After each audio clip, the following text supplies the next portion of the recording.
नमस्कार मंडळी, मी सौरभ. तुम्हा सगळ्यांचं स्वागत आहे आपल्या या पॉडकास्टमध्ये.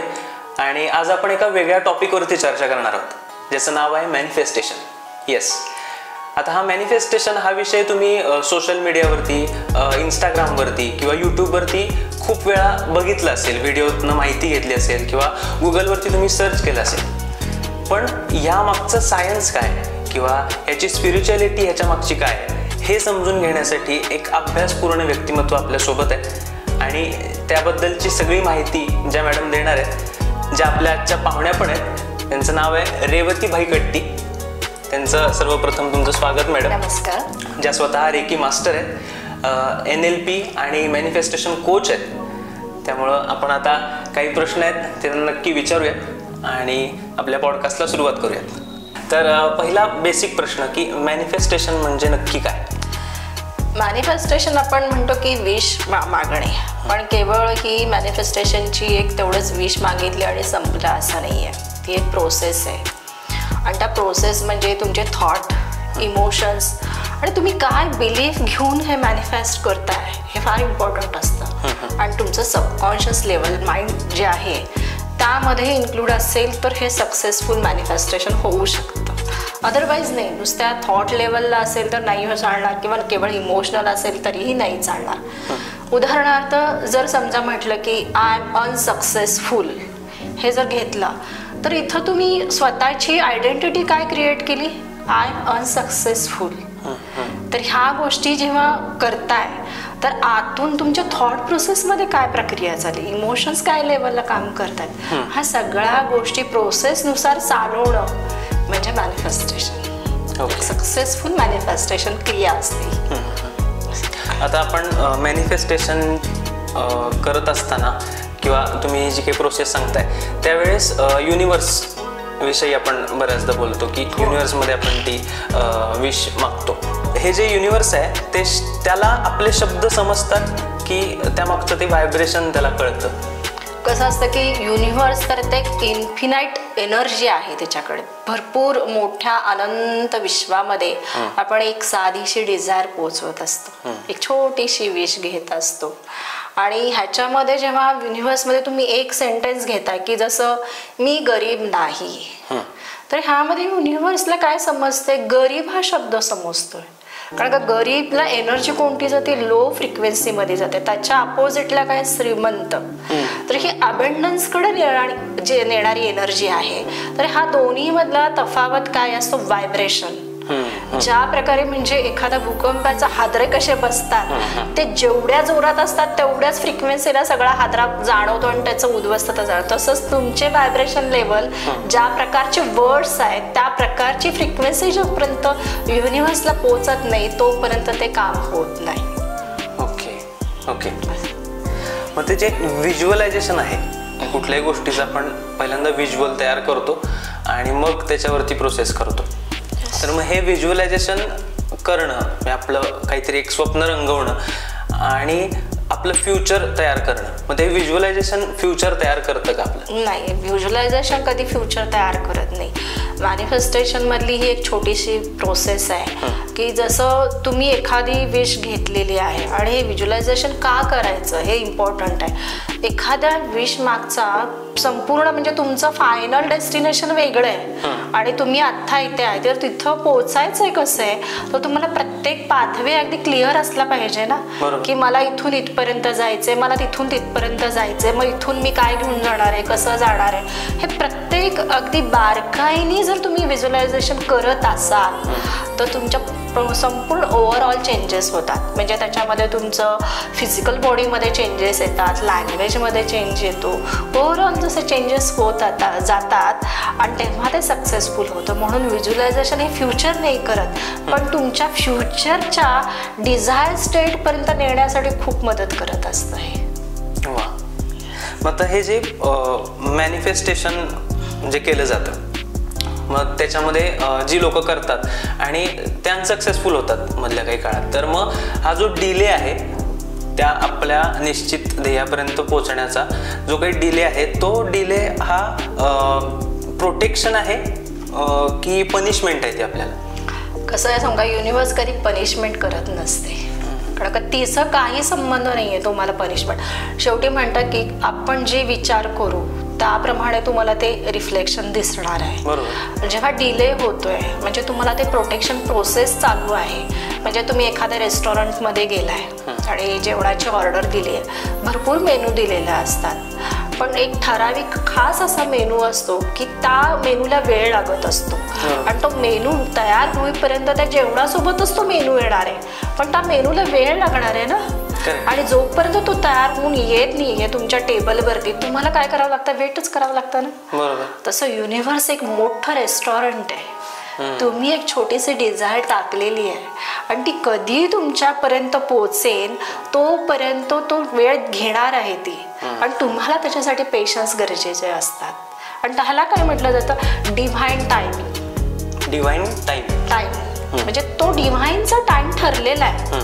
ते आत्ता येईल, उद्या येईल, नंतर येईल, लगेच येईल, हे आपल्या हातात नाही आहे. ह्याच्यामध्ये तुम्ही स्वतः किती प्रिपेअर आहात, तुम्ही किती ह्या मॅनिफेस्टेशन कनेक्टेड आहात, की तुमच्या अजून काही वेगळ्या ब्लॉकेजेस असतील, काही निगेटिव्ह थॉट्स असतील, तर तेवढा डिले होणार आहे तो.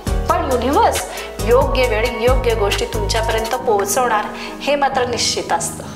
करेक्ट. आता तुम्ही म्हणताय तसं आपण मॅनिफेस्टेशन करताना आपण आपल्या स्वतःविषयी खूप पॉझिटिव्ह बोलतो, स्वतःला प्रमोट करतो वेगवेगळ्या गोष्टींमध्ये. तर मग हे अफर्मेशन्स देत असताना सुद्धा आपण आतून जर का डाऊटफुल असू तर ते मॅनिफेस्टेशन किती वर्क करेल?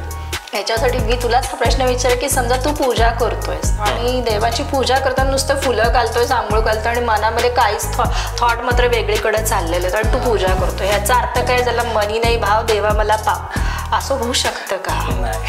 आपण अफर्मेशन वेगळी म्हणतो की आय एम कॉन्फिडंट आणि आतून इथं हवा गेल्यासारखं तसं जर असेल तर कदाचितच नक्कीच होणार नाहीये. त्याच्यासाठी तुम्हाला 5 मिनिटं ते फील केलं पाहिजे की आय एम कॉन्फिडंट, रिअलमध्ये मी आत्मविश्वासाने भरलेलं आहे का, हे एकदा तरी चेक करणं गरजेचं आहे ना.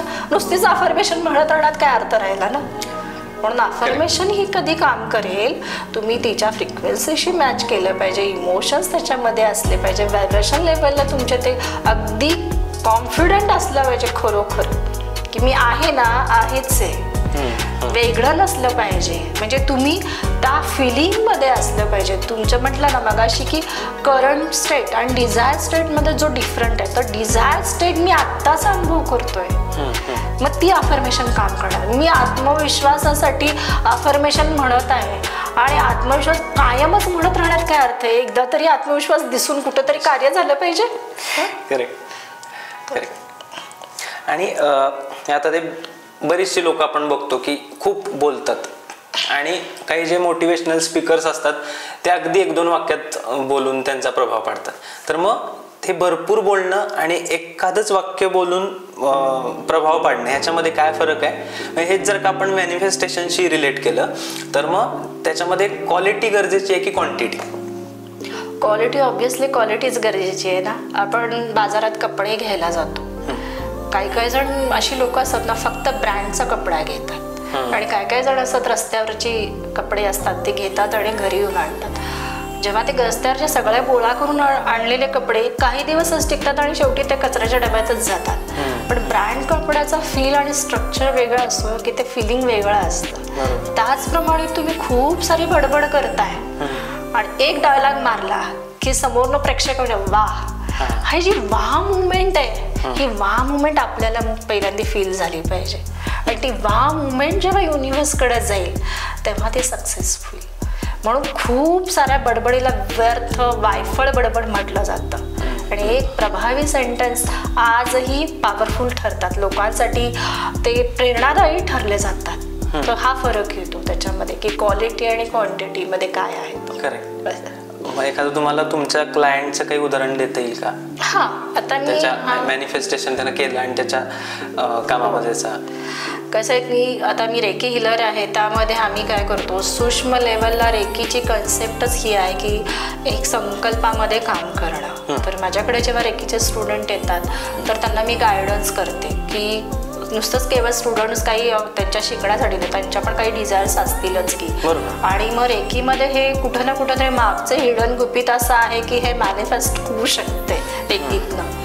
तर त्या प्रोसेस कशा आहेत ते मी त्यांना सांगत असते. मग कोणी लग्नासाठी त्यांचा पार्टनर कसा असावा तर त्याच्याबद्दल मी गाईड करते, कारण त्यांना जॉबसाठी पाहिजे असेल तर जॉबसाठी पण मी गाईड करत असते. म्हणूनच म्हटलं नाही की हा दोन्ही कनेक्शन एकमेकांमध्ये गुंतलेले आहेत. जेव्हा आम्ही हिलिंग देतो एखाद्याला तर हिलिंगमध्ये आम्ही एक संकल्प त्याला रोज डेली देतोय. त्याच्यामध्ये आम्ही डाऊट नाही क्लिअर करत की हा बरा झालेला आहे का, होईल का नाही. तो होणार आहे आणि होत आहे. डिवाइन त्याला एनर्जी देत आहे. मी फक्त एक निमित्त मात्र आहे ह्या गोष्टीसाठी. ही सूक्ष्म एक मॅनिफेस्टेशन प्रक्रिया आहे, पण अतिशय सूक्ष्म लेवलला आहे. त्याच्यामध्ये कुठलाही ही जाणीव नाही आहे की हे मी करते किंवा मी ह्याला देते त्या व्यक्तीचं, असं जाणीव नाही आहे त्याच्यामध्ये. ओके. आता आपल्याला लहानपणी शाळेत जसा होमवर्क दिला जायचा तसं आपल्या आत्ता ऑडियन्ससाठी तुम्ही आत्ता काही एक्सरसाइज दिलात जो ते आत्ता लगेच करू शकतील आणि ज्याचा त्यांना एक्सपिरियन्स पण लगेच मिळेल असं काही? जरूर. कसं असतं की जेव्हा तुम्ही मॅनिफेस्ट करताय तर तुमची जी भाषा असते ती युनिव्हर्सला तुम्ही मेसेज करत असतात, इनडायरेक्टली मेसेज.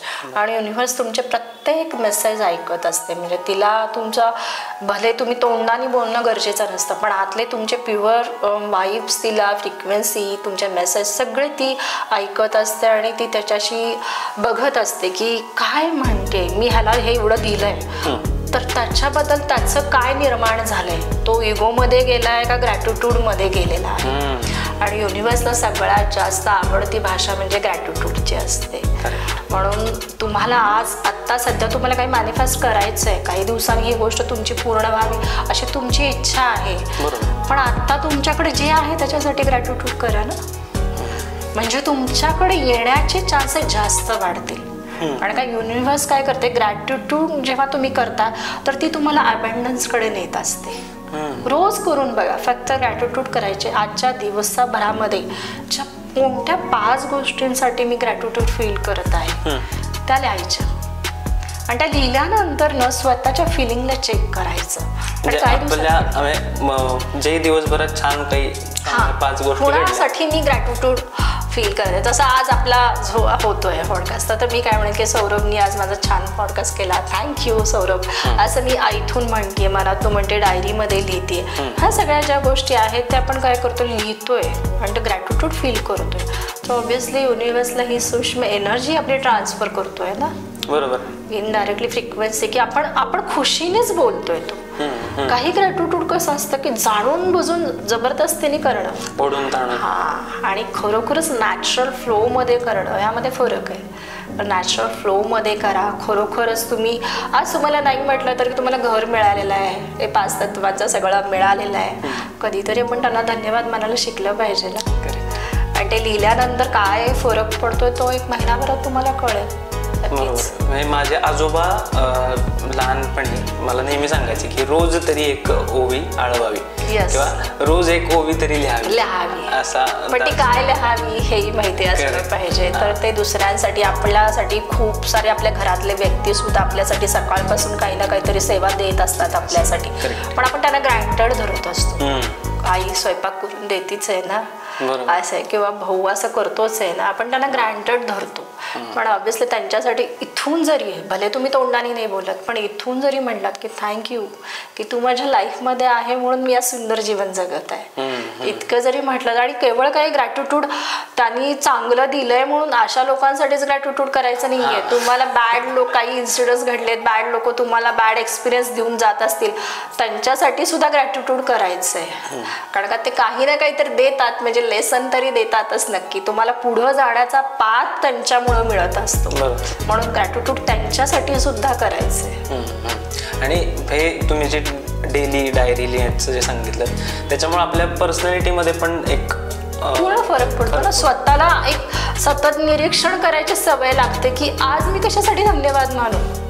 अशी कोणती गोष्ट शोधायची एक सवय लागते आपल्याला. आणि मिळतंय काय, मला रोज मिळतंय काय. तो जसं आपण एखादा रिकामा डबा घेतला आणि रोज त्याच्यामध्ये एक चॉकलेट घातलंय, उद्या 2 चॉकलेट घालणार आहे, तू परत 3 घालणार आहे. हा जो डबा भरल्यानंतर जो आनंद आहे तो चॉकलेटचा डबा, तो आपल्याला आपणच खाणार आहे ना. Bunch of Joy. आपल्याला असं वाटलं की तो किती एन्जॉय असणार आहे बघ असं. आणि आता एक माझा पर्सनल प्रश्न असा की आता हे जे मॅनिफेस्टेशन करायचंय, कसं करायचंय, काय तुम्ही आतापर्यंत सगळं सांगितलं, पण ते एका पॉइंटला इंडिव्हिज्युअल लेवलला करायचंय आहे की नाही. म्हणजे जे करणारे, मी करणारे, हे करणार आहेत, तर ते करायचे इंडिव्हिज्युअल लेवलला. तर मग मॅनिफेस्टेशन कोच काय वेगळा रोल प्ले करतो? इंडिव्हिज्युअल लेवलला करत असताना कसं असतं की तुम्ही मॅनिफेस्ट काय करताय, तर तुमची जी एक विश आहे ती कुठल्या लेवलला आहे, म्हणजे प्युअर इंटेन्शनमध्ये आहे का इगो बेसमध्ये आहे, किती डिझायर्स घेऊन आलाय, त्या डिझायर्समध्ये का तुम्हाला पूर्ण करायची ती, त्याच्या मागच्या सगळ्या गोष्टी चेक केल्या जातात. आणि माइंड ब्लॉकेजेस आहेत, तर माइंड ब्लॉकेजेस काढण्याचं काम हे मॅनिफेस्टेशन कोचचं असतं. आणि मग ते इंडिव्हिज्युअल लेवललाच ऑब्व्हियसली कधी कधी कसं असतं की ग्रुप लेवलला केलं जातं, पण त्या ग्रुप लेवलला करताना त्यांच्या सगळ्यांची फ्रिक्वेन्सी एक असली पाहिजे ना. कोणी जर लो एनर्जीचा तिथं बसलाय तर ते जे 10 जण करतात ते एकाच संपलं काम, मग ते असं आहे ते. म्हणून सगळ्यांच्या फ्रिक्वेन्सी मॅच होऊन ग्रुपमध्ये पण करू शकता तुम्ही, असं नाही की करू शकत नाही. आणि इंडिव्हिज्युअल लेवलला आपण कोचिंग 1-to-1 सेशन असं देतो की त्या व्यक्तीचं सगळं चेक केलं जातं की बाबा डिझायर्स काय आहे, तुझे माइंड ब्लॉकेजेस काय आहे, तुझ्या पास्टच्या काय गोष्टी आहेत का, काही बिलीफ्स कुठले क्रिएट केलेले आहेत, कुठले निगेटिव्ह आहेत, कुठले लिमिटेड आहेत, प्रत्येक A to Z आपण त्याचं बघणं आणि क्लिअर करणं हे काम केलं जातं ह्याच्यामध्ये. आता ही एवढी आपली लाईफ सायकल इतकी फास्ट झाली, याच्यामध्ये तुम्हाला मॅनिफेस्टेशन करणं का गरजेचं वाटतं? कसं असतं की आपण जेव्हा म्हणतो की नाही अनंत इच्छा निर्माण करू, नुसत्याच इच्छा निर्माण करतोय आणि त्या इच्छाच्या मागे पळत जातोय आणि त्यामागे कसे आपली स्वतःची सुख, शांती, ह्या सर्व गोष्टी हरवून जातोय. आणि आपल्याला खरं काय हवंय कधीच आपण शोध घेतला नाही. आणि आपल्याला जेव्हा आपण एखादी गोष्ट, एक डिझायर निर्माण केली किंवा एक विश मागायला पूर्ण केली आणि तिथं धडपडतोय आणि परत खाली येऊन बसतोय आणि मग कळतं की मला खरंच ॲक्च्युली काय हवं होतं, की मी का पळत होतो इथपर्यंत, का करत होते एवढं इथपर्यंत. तर ते जेव्हा आपण एका स्थिर मुवमेंटला बसतोय आणि तेव्हा कळतो की ह्या पद्धतीने गेलं तर हे सक्सेसफुल होणार आहे, अदरवाईज नाही. म्हटलं ना की 10 डिझायर्स तुमच्या आहेत, पण एक डिझायर काय आहे की जेणेकरून तुम्हाला सॅटिस्फाईड देईल, सक्सेसफुल देईल, एक आनंदाचा अनुभव देईल की लाईफमधून इथून मला काही मिळवायचं नाही आहे, ही एक स्टेबिलिटी देईल. यासाठी मॅनिफेस्टेशन गरजेचं आहे. आणि आपण जीवन जगताना बघितलं ना की एक रिलेशनशिप आहे, पैशाच्या मागण्यासाठी फायनान्स आहे, हेल्थ आहे, ह्या सगळ्या गोष्टी आपण मॅनिफेस्टच करतच राहत असतो. पण ॲक्च्युली काय मॅनिफेस्ट करायचं आहे, नक्की काय, नक्की समाधान कशात आहे. भले मी हेल्थचं करते, मग ते हेल्थसाठी मॅनिफेस्ट करताना मी काय मागते मी नक्की, आणि ते प्रॉपरली होत आहे का, सक्सेसफुल मध्ये आहे का, माझा चार्ट ग्रोथकडे आहे का खाली तिथंच आहे का वाढलाच नाही आहे. मग हे कळणं, एक जाणून घेणं म्हणजे मॅनिफेस्टेशन आहे. आणि ते गरज आहे ना. पण सगळेजण उठल्यापासून धावपळीच्या जीवनामध्ये प्रत्येकजण नुसता पळतोच आहे, पळतोच आहे, पळतोच आहे. पण कशासाठी पळतोय माहिती आहे? एक जण पैशासाठी पळतोय, पण किती पैसा हवाय त्याला, की बाबा इतके मिळाले ना मी आनंदात आहे, असं कधी कोणाचं वाक्य नाही आलं. म्हणून म्हटलं की ते कळणं गरजेचं आहे. आणि त्याला कसं असतं की जेव्हा तुम्ही त्या एखादी डिझायर जेव्हा निर्माण करताना, तर ती डिझायर कधी कधी मला लोकांना दाखवायसाठी ना ह्या लेवलला पोहोचायचं, मी त्याला खाली घालायचंय ना, मग मला इथपर्यंत पोहोचायचं आहे. मग दुसऱ्यांना खाली पाडण्यासाठी, दुसऱ्यांना त्रास देण्यासाठी तुम्ही जर पळत असाल, डिझायर निर्माण करत असाल, तर ते मॅनिफेस्टेशन गरजेचं नाही आहे का? कारण का तुम्ही कुठल्या दिशेला चाललाय, उद्या जाऊन तिथं अधोगतीच होणार आहे. कारण का त्यातून न संपणारी डिझायर्स निर्माण होते की जे दुःख निर्माण करते. अहंकार कधीच संतुष्टता निर्माण करत नाही. स्वतःचा नाश करत असतो. मग ह्या डिझायर अहंकारामध्ये येतात पळणाऱ्या. आणि मॅनिफेस्टेशन काय करतं, युनिव्हर्सशी कनेक्ट करतं, बॉन्ड तयार करतं. मग हा फरक आहे मॅनिफेस्टेशन आणि डिझायर लेवलच्या जगण्यामध्ये. म्हणून मॅनिफेस्टेशन गरजेचं आहे. आज तुम्ही इतक्या म्हणजे मॅनिफेस्टेशन कसं करावं, का करावं, त्याच्या पद्धती कशा आहेत आणि त्या हिलिंगच्या माध्यमातून कसं काम करतात क्लायंट बरोबर, या सगळ्याविषयी तुम्ही इतकी छान इन्साईट दिलेत. आणि तुम्ही जे काही प्रॅक्टिकल पण सांगितलेत ते आता मी पण आजपासून सुरू करीन. रोज 5 गोष्टी ग्रॅटिट्यूड येस. तर त्याबद्दल खूप खूप थँक्यू मॅडम. तुझेही धन्यवाद. तर हा पॉडकास्ट तुम्हाला आवडला असेल आणि अशीच नवनवीन माहिती तुम्हाला ऐकायची असेल तर आमच्या ऑरा वेदा या चॅनलला नक्की सबस्क्राईब करा, लाईक करा आणि कमेंट करा.